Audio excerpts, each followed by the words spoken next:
Halo semua, kembali lagi di channel TKJ Skanbara, channel yang membahas dunia jaringan dan teknologi.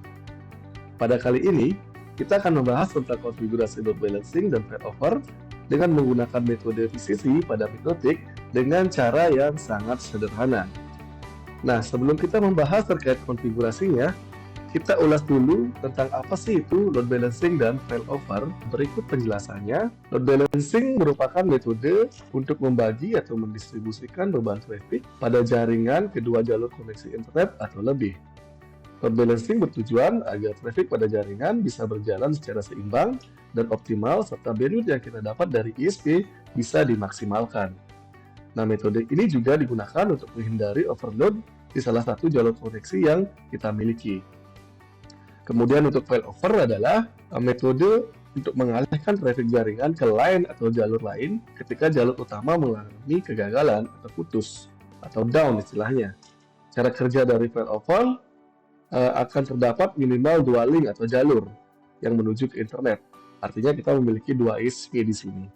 Nah, ISP yang pertama atau jalur yang pertama akan berfungsi sebagai main link atau jalur utama, dan jalur yang lain akan berfungsi sebagai jalur backup. Nah, jika jalur utama mati atau putus atau down istilahnya, maka router akan secara otomatis akan menggunakan jalur kedua sebagai backup. Jadi seperti itu untuk penjelasan dari load balancing dan failover.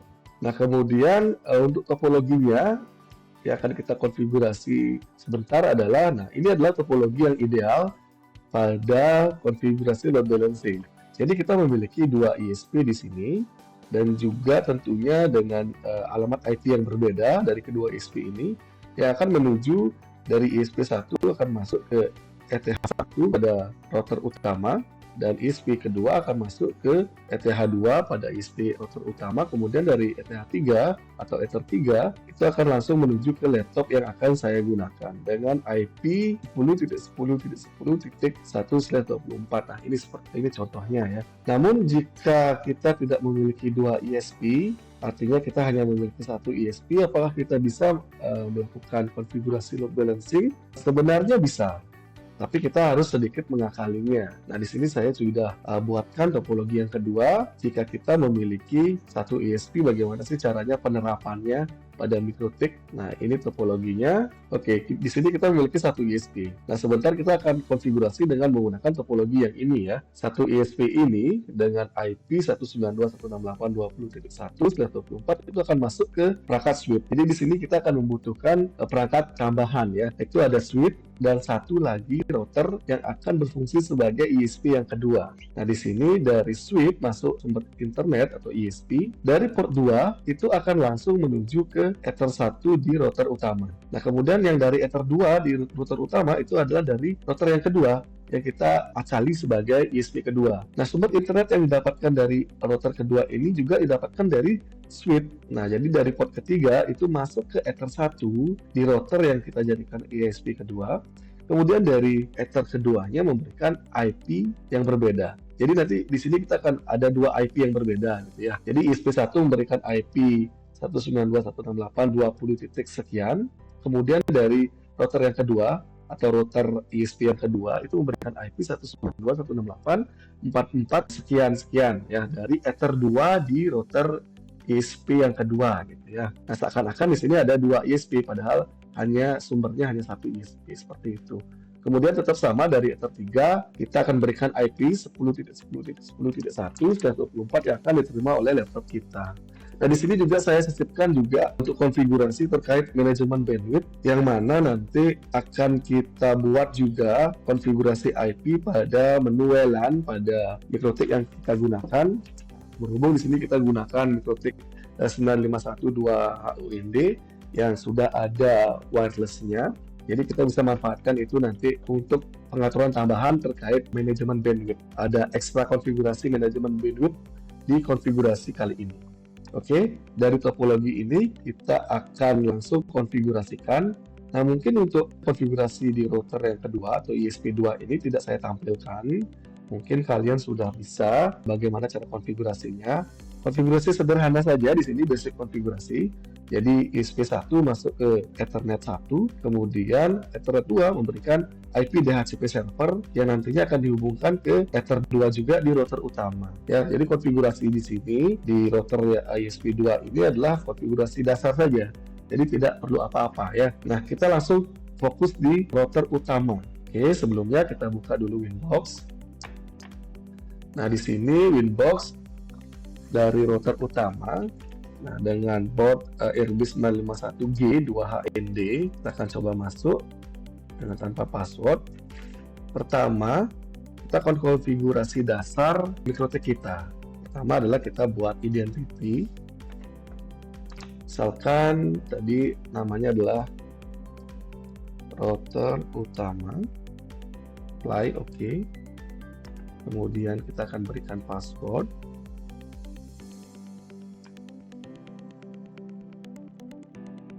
Passwordnya bebas ya, asalkan kalian ingat nanti. Kemudian kita berikan nama interface-nya seperti biasa. Nah, dari Ether 1 tadi masuk di topologi adalah namanya ESP1. Apply, oke. Kemudian di Ether 2 namanya ESP2. Kemudian di Ether 3 namanya misalkan LAN gitu, atau lokal boleh. Kemudian fitur wirelessnya, nah ini akan kita aktifkan juga. Kita lakukan konfigurasi DHCP client.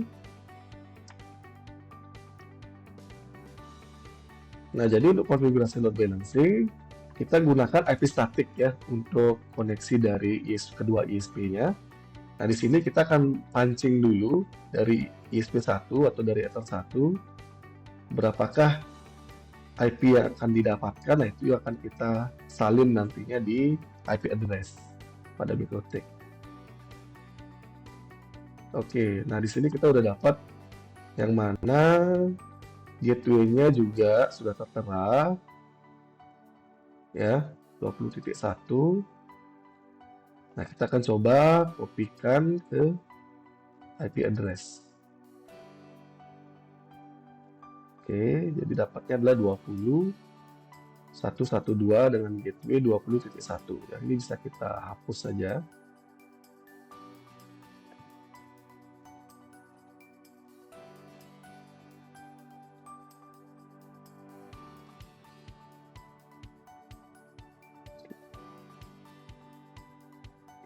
Oke, kemudian untuk ISP yang kedua, kita pilih ISP kedua, apply, oke. Nah, ini juga sudah saya setting ya, ISP 1 dan ISP kedua sedemikian rupa agar IP-nya juga sesuai.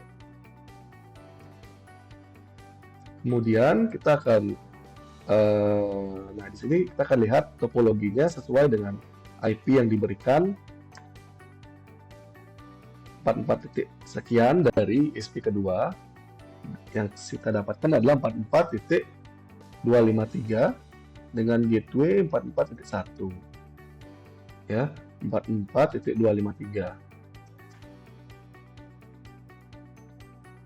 Oke, kita tambahkan di sini 92.168.44.253/24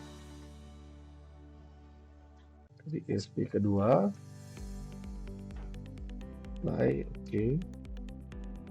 Kemudian kita akan konfigurasikan IP untuk di Ether ketiga atau LAN, yaitu adalah 10.10.10/24.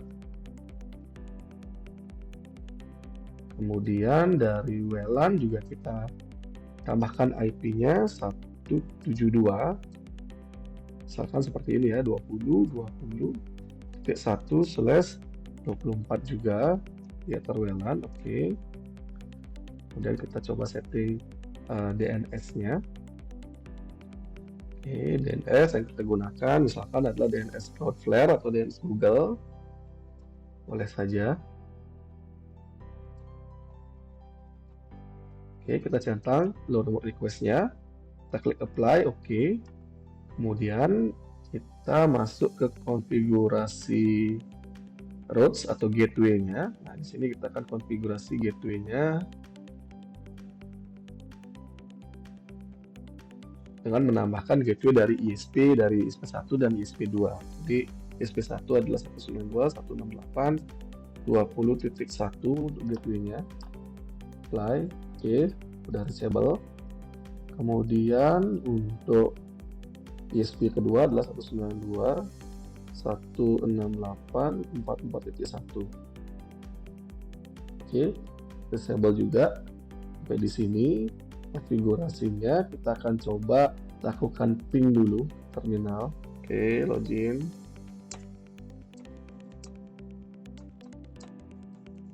Ping ke google.com. Oke, sudah dapat internet. Sudah terhubung ke internet router MikroTik kita. Kita lanjutkan kembali ke konfigurasi dasarnya. Kita masuk ke NTP, konfigurasi waktu. Di sini kita akan masukkan id.pool ntp.org. Kita coba apply.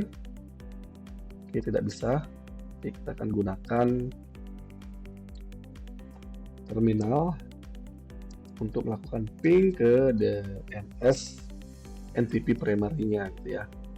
Kita tadi ada id.pool.ntp.org.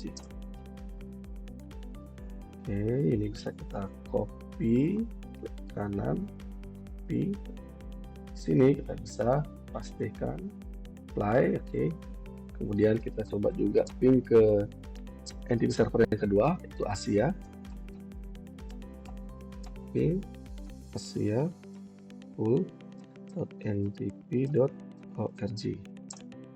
Oke, udah berhasil. Nah, di sini kita copy lagi IP-nya yang kita dapat dari NTP server yang kedua. Kita pastikan di sini, kita apply lagi, oke.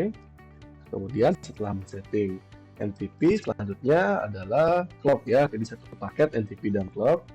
Oke, di sini kita pilih adalah Asia Makassar karena kita berada di lokasi Indonesia bagian tengah, secara waktu Indonesia bagian tengah. Asia Makassar. Oke, apply. Auto detect-nya dihilangkan agar nanti ketika MikroTik terreboot atau terrestart akan kembali lagi otomatis ke Asia Makassar gitu ya. Kemudian kita lakukan konfigurasi selanjutnya adalah NAT ya. Konfigurasi NAT kita buat untuk 2 ISP karena kita menggunakan 2 ISP untuk load balancing. Kalau kita gunakan 3 ISP atau 4 ISP berarti kita buat NTP atau konfigurasi NAT-nya adalah 3 juga, atau kalau load balancing yang menggunakan 4 ISP berarti NAT-nya kita buat 4 juga dari keempat ISP yang kita gunakan. Nah, di sini kita contohkan ada 2. Berarti kita buat untuk ISP pertama dan untuk ISP yang kedua. Jadi bisa kita kopikan saja ISP, pilih ISP kedua, actionnya tetap masquerade, apply, oke. Oke ya, ini sudah ada ISP 1 dan ISP kedua di sini. ISP 1 dan ISP kedua. Kemudian kita akan lakukan konfigurasi wireless-nya dulu ya. Kita akan aktifkan coba wireless-nya. Di sini kita gunakan HP Bridge. Band-nya kita gunakan BGN. Frekuensinya kita coba channel 1. Di sini SSID-nya adalah misalkan MikroTik sekolah gitu misalkan ya. Kemudian untuk profilnya, oke, kita akan buatkan sebentar profilnya dulu. Profilnya, oke, di security profile kita akan buatkan profile 1 misalkan, kodenya dynamic key. Kita gunakan WPA dan WPA 2. Passwordnya kita masukkan, biasanya minimalnya adalah 8 karakter ya. Saya buat 1 sampai 8, ya simple. Oke, apply, oke. Kemudian kita panggil yang sudah kita buat tadi, profil 1 namanya ya, profil 1 di sini. Oke. Dan di sini kita pilih apply. Oke. Nah, harusnya sekarang whitelistnya udah aktif ya. Oke, kemudian kita buatkan DHCP server pada Ether 3 dan Ether 4. Ether 3 LAN. Oke, jadi IP-nya tadi udah sesuaikan. Kemudian IP yang akan diberikan ke klien sekian, DNS-nya kita defaultkan semua. Kemudian kita buatkan juga ada HCP untuk WLAN-nya. Oke, defaultkan semua. Oke, jadi sekarang kita sudah ada 2 DHCP server dari Ether 3 LAN dan WLAN seperti itu ya. Nah, selanjutnya kita akan coba klien dari komputer saya. Jadi komputer atau laptop saya terhubung ke Ether 3 LAN sehingga sekarang seharusnya laptop saya sudah mendapatkan IP address ya. Kita akan coba dulu disable enable terlebih dahulu.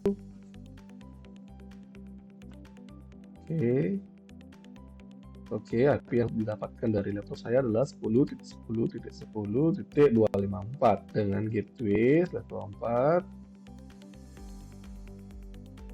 Oke, gateway-nya 10.1 ya.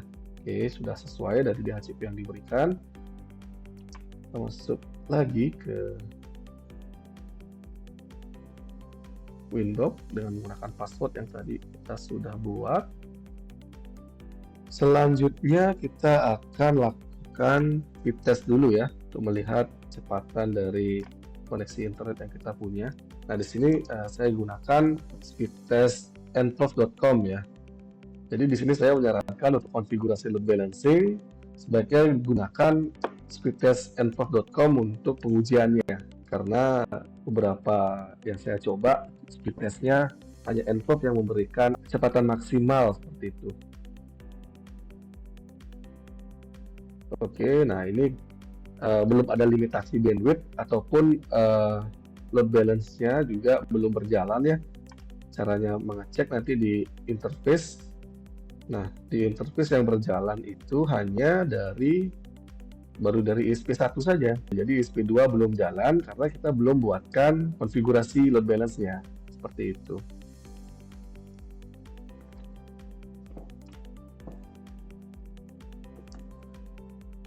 Oke, itu untuk pengujiannya. Jadi masih berjalan di ISP pertama saja, jadi belum berjalan berbarengan. Jadi jika load balancing-nya sudah berhasil, seharusnya dari TXRX ini akan berjalan dari kedua ISP ya, ISP1 dan ISP1 berjalan berbarengan. Kemudian kita akan konfigurasi selanjutnya adalah untuk konfigurasi load balance. Oke, untuk ini kita bisa tutup dulu. Nah, sekarang kita akan coba konfigurasi load balancing-nya ya. Ada di menu firewall. Nah, load balancing biasanya kita konfigurasikan di menu mangle. Tapi sebelum masuk ke mangle, kita akan membuat terlebih dahulu address list-nya ya.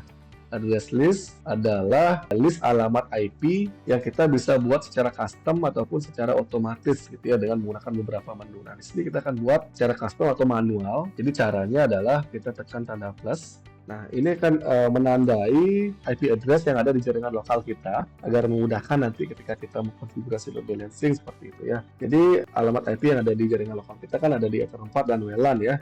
Nah, kita tandai di sini.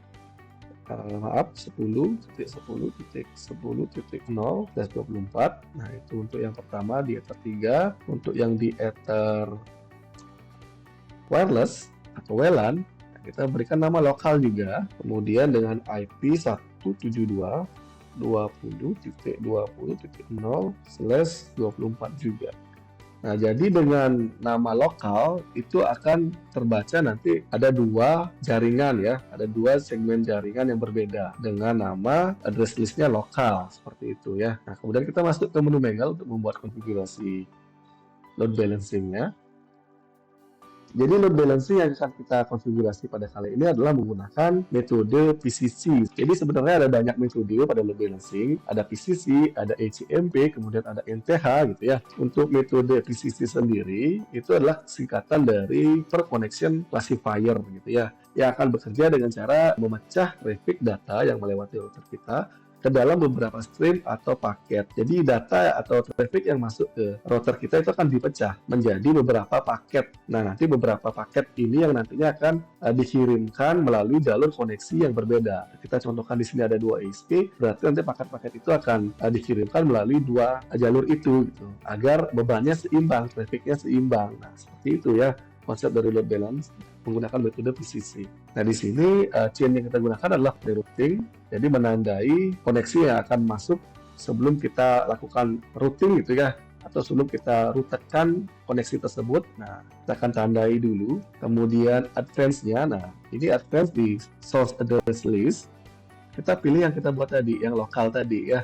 Jadi sumbernya itu adalah dari jaringan lokal di MikroTik kita, kemudian destination-nya juga di jaringan lokal, tapi kita tandai invert atau kita centang ya, berikan tanda not di sini ya. Artinya sumbernya adalah dari address list lokal kita, kemudian dengan tujuan yang berbeda dengan jaringan address list lokal. Jadi IP yang berbeda dengan jaringan address list lokal kita gitu ya. Jadi tujuannya adalah bukan ke jaringan lokal itu sendiri gitu maksudnya, tapi sumbernya dari jaringan lokal kita.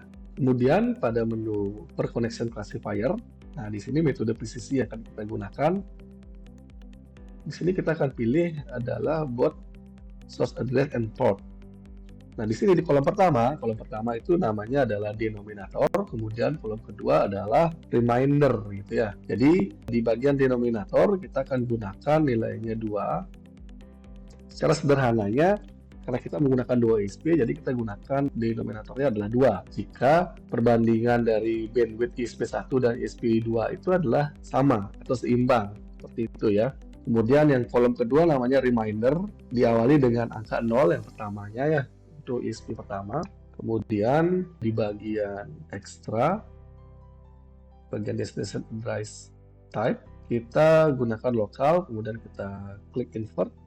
Kemudian di action kita pilih mark connection atau kita menandai koneksi yang akan masuk seperti itu ya. Kemudian di sini kita akan berikan nama koneksi ISP1. Apply. Kemudian kita akan buat juga untuk konfigurasi load balance yang kedua. Tinggal kita copy aja dari konfigurasi yang pertama. Di sini bedanya di per connection classifier untuk selanjutnya adalah nilainya 1 untuk di remindernya gitu ya, di kolom kedua di sini. Actionnya, nah di sini untuk koneksi ISP2 seperti itu ya. Apply, oke. Nah, jadi yang pertama di sini untuk ISP1, ISP2, kemudian kita buatkan lagi untuk mark routingnya ya. Di sini tetap kita chainnya pre-routing, kemudian di bagian connection mark kita pilih connection mark atau koneksi dari yang sudah kita buat sebelumnya. Nah, kita pilih koneksi ISP yang pertama, kemudian di advance-nya, nah di sini tetap sama ya, jaringan lokal, destination-nya juga jaringan lokal, tapi diberi not atau invert. Kemudian di action, kita berikan mark routing, tandai routingnya atau ditandai rutenya akan dibawa kemana, seperti itu. Kita berikan nama ke ISP1 seperti itu ya, kita akan tandai nanti di ISP1 di bagian gateway-nya. Oke, password-nya dihilangkan, centangnya.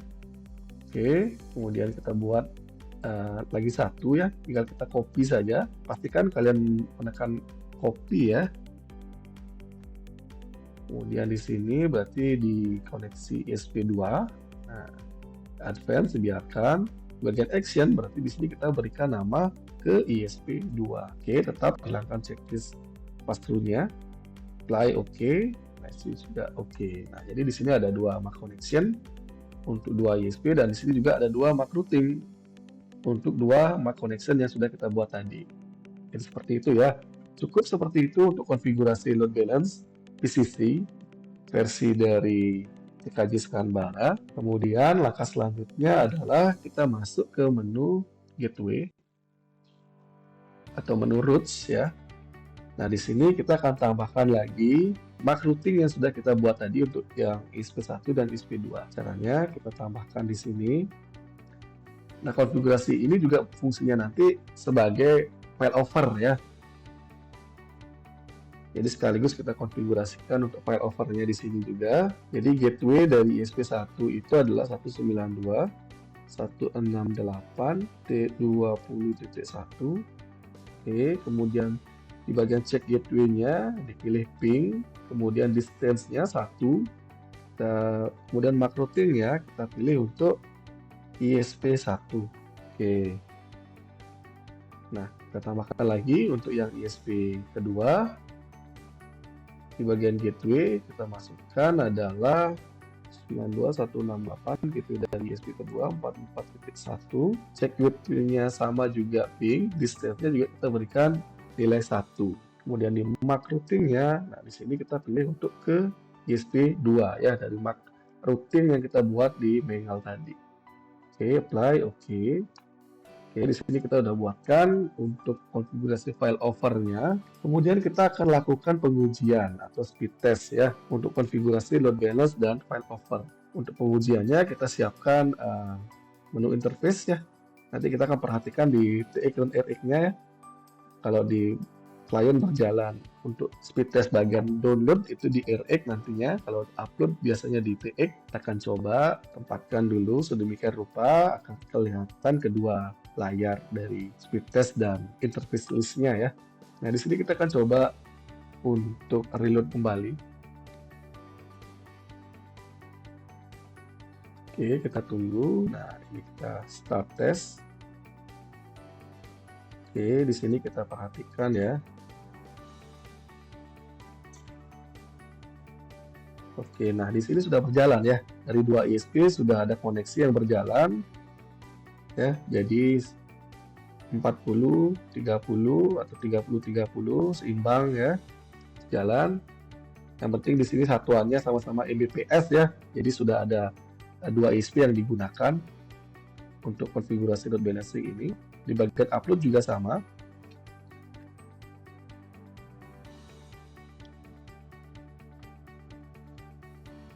Nah, itu tadi untuk pengujian load balancing-nya jadi sudah berhasil ya.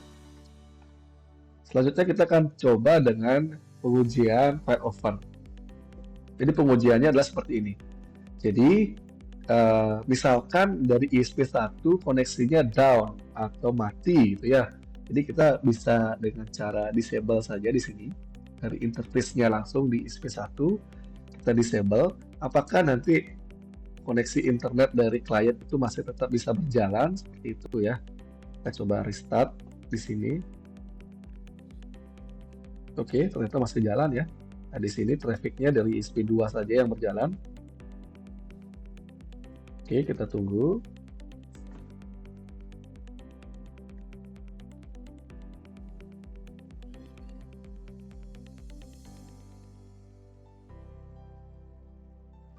Nah, untuk uploadnya juga sudah berjalan. Oke, udah berjalan ya untuk uploadnya, upload dan downloadnya. Oke, itu tadi untuk yang ISP yang satu kita matikan. Sekarang kita balikkan.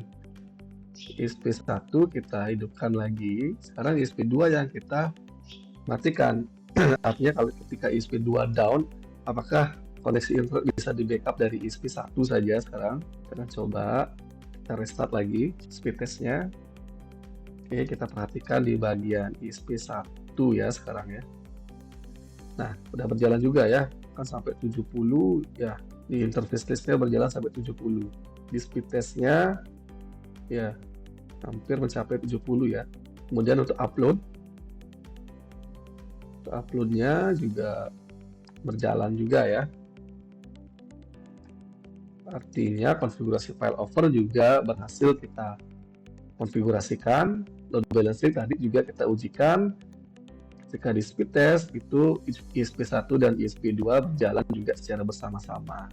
Jadi dalam satu koneksi di jaringan lokal kita, beban trafficnya itu akan dibagi ke dua ISP, seperti itu konsepnya ya. Jadi tidak akan membebani satu ISP saja. Kalau kita punya dua ISP, kita bisa manfaatkan untuk mengurangi beban traffic pada jaringan lokal kita. Jadi seperti itu. Kemudian tambahannya tadi, kita punya wireless pada MikroTik kita. Nah, selanjutnya kita akan coba manajemen bandwidth atau limitasi bandwidth pada MikroTik ya. Kita tadi sudah aktifkan wireless-nya, kemudian kita akan coba konekkan menggunakan HP. Nah, di sini akan kita coba konekkan ke MikroTik tadi, namanya MikroTik sekolah. Kita masukkan passwordnya.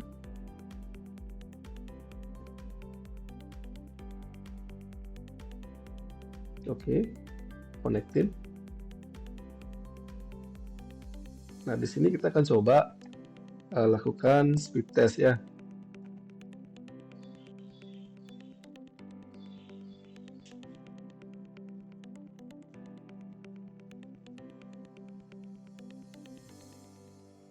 Oke, kita jalankan speed testnya dari HP saya yang terhubung ke SSID MikroTik sekolah ya, yang keluar dari wireless. Nah, ini terlihat juga dari wireless juga di klien HP saya yang melakukan speed test, berjalan juga load balance-nya. Tadi di bagian download, sekarang untuk upload-nya. Nah, untuk upload-nya juga sama di sini. Berjalan juga ya. Satuannya Mbps. Nah, ada 10 Mbps dan 13 Mbps. Oke, jadi load balance juga berjalan juga di HP saya, tidak hanya dikoneksi dari laptop ataupun dari Ether 3, dari WLAN-nya juga berjalan ya. Karena tadi kita sudah tandai di bagian di firewall di address list ya, IP-nya. Ini untuk Ether 3 lokal dan ini untuk Ether WLAN seperti itu. Nah, kemudian kita akan mencoba membuat limitasi bandwidth dengan menggunakan fitur queue. Caranya adalah kita gunakan fitur simple queue di sini. Simple queue, misalkan kita akan menggunakan atau melakukan limitasi ke perangkat HP saya. Misalkan kita berikan nama smartphone seperti itu. Target IP-nya. Target IP-nya kita bisa lihat di DHCP server di bagian list ya, atau langsung lihat saja ke perangkat HP-nya, IP address-nya. Nah, di sini ketemu 172.20.20.254. Jadi targetnya kita bisa berikan di sini target berupa IP ya, atau bisa di sini berupa Ether interface ya, Ether 3 WLAN. VLAN juga bisa kita jadikan target di sini ya. Jadi di sini kita mau coba dengan single target, langsung ke single target ke IP yang bersangkutan ke HP saya. Jadi IP-nya adalah 172.20.20.254. Jadi seperti itu ya.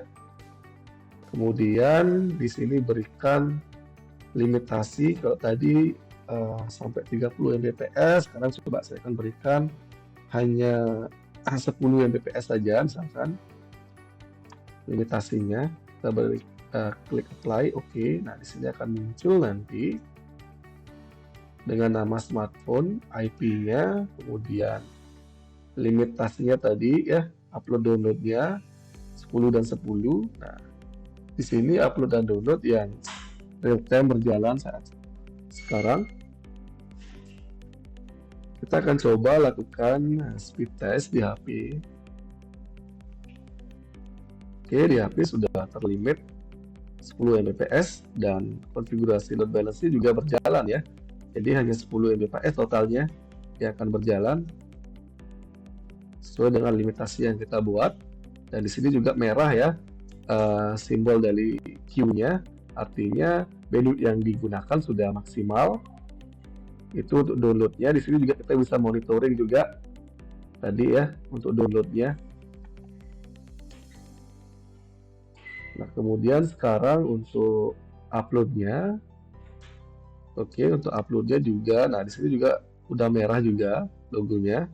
Bagian upload juga sudah kita monitoring, kita lihat 9,9 ya, berarti hampir 10 Mbps. Di bagian ini juga sama, load balance-nya berjalan berbarengan antara ESP1 dan ESP kedua. Nah, itu tadi limitasi yang single target. Jadi ada single target dan ada multi target ya, atau banyak target.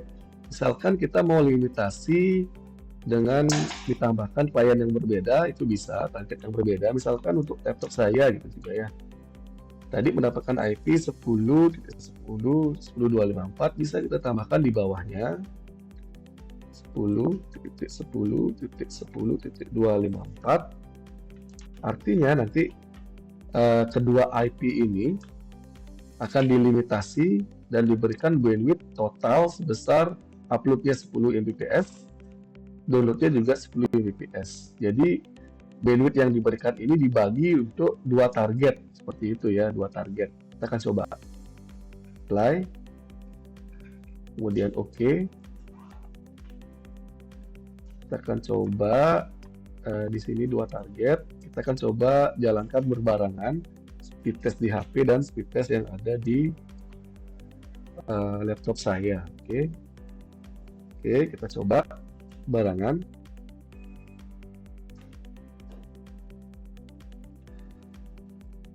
Harusnya dia akan dari 10 Mbps yang diberikan akan terbagi menjadi dua gitu ya. Oke, di HP dapatnya 6 sekian, kalau di laptop dapatnya 3 sekian ya. Di interface juga berjalan berbarengan antara ESP1 dan ESP2. Artinya load balance-nya tetap berjalan juga, nggak masalah di load balance-nya. Kemudian kita cek di upload-nya.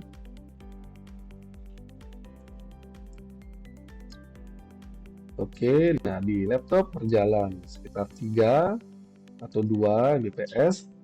Di HP saya terlihat 5-6 Mbps seperti itu. Jadi dari 10 Mbps bandwidth yang diberikan akan terbagi ke dua target ini.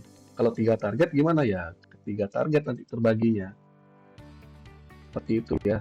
Atau bisa juga untuk di targetnya kita berikan satu subnet ya. Misalkan yang tadi di jaringan lokal kita masukkan networknya /24, berarti kita berikan 10 Mbps, berarti nanti satu subnet ini, satu jaringan akan dilimitasi hanya diberikan bandwidth 10 Mbps yang akan dibagi menjadi satu subnet gitu ya, satu jaringan dari jaringan lokalnya gitu misalkan. Nah, seperti ini bisa juga. Oke. Penentuan posisi juga kalian perlu perhatikan. Artinya yang posisi 0 akan berjalan terlebih dahulu, kemudian posisi yang di bawahnya 1, 2, 3 dan ada di bawahnya itu akan berjalan di prioritas yang kedua seperti itu. Kita bisa geser-geser sebenarnya ya. Ini bisa geser, misalkan kalau kita utamakan yang tadi yang jaringan lokal, kemudian smartphone juga bisa naikkan ke atas juga. Berarti yang di smartphone akan menjadi prioritas pertama untuk mendapatkan bandwidth limitasi bandwidthnya seperti itu. Kemudian dilanjutkan dengan QQ yang berbeda. Oke, jadi seperti itu konfigurasi load balance, failover, dan kemudian manajemen bandwidth pada jaringan mikrotik yang konfigurasinya saya kira sangat sederhana dan sangat simpel. Baik, sekian konfigurasi load balance dan failover, kemudian ditambahkan dengan manajemen bandwidth yang sudah kita praktekkan bersama dengan cara yang sangat sederhana. Terima kasih sudah menonton video ini. Sampai jumpa.